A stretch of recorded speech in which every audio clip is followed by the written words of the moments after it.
उत्तर प्रदेश की राजधानी लखनऊ से जानकारी है, जहां पर राष्ट्रगीत वंदे मातरम की रचना के 150 वर्ष पूरे होने के ऐतिहासिक अवसर पर पूरे प्रदेश में एक आपको बता रहे हैं कि राष्ट्रव्यापी कार्यक्रम की शुरुआत हुई है। ये केवल एक सांस्कृतिक कार्यक्रम नहीं बल्कि भारत की राष्ट्र चेतना और गौरव का उत्सव है। प्रधानमंत्री नरेंद्र मोदी ने नई दिल्ली में राष्ट्रीय स्तर पर इस उत्सव का उद्घाटन किया और उसके तुरंत बाद उत्तर प्रदेश में मुख्यमंत्री योगी आदित्यनाथ ने लखनऊ के लोक भवन सभागार में राज्य स्तरीय कार्यक्रम का शुभारंभ किया।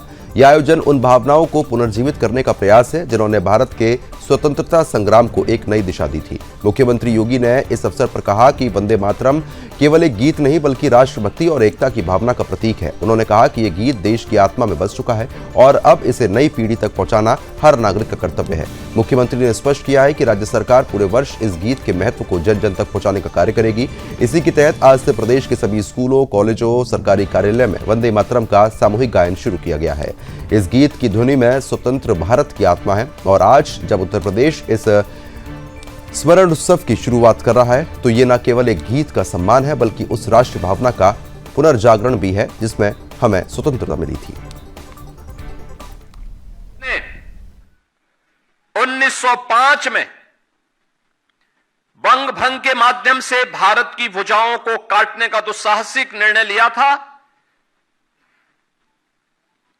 उस समय भी इस गीत ने पूरे भारतवासियों को एकजुट होकर के इसका प्रतिकार करने की एक नई प्रेरणा दी।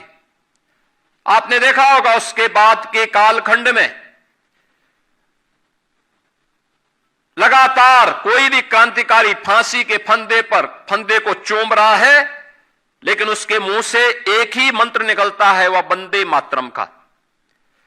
भारत की आजादी के आंदोलन के दौरान हम इस बात को देखते हैं कि जब भी कोई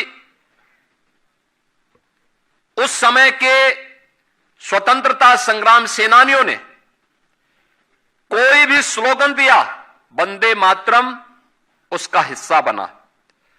उन्होंने कोई फ्लैग दिया, वंदे मातरम उसका स्वर बना। वंदे मातरम भारत, संपूर्ण भारत की एक सामूहिक अभिव्यक्ति को प्रतिनिधित्व करते हुए पूरे देश को एकता के सूत्र में बांधने वाला एक ऐसा मंत्र बना जब व्यक्ति जाति, मत और मजहब से ऊपर उठकर के अपने राष्ट्र के बारे में भी सोच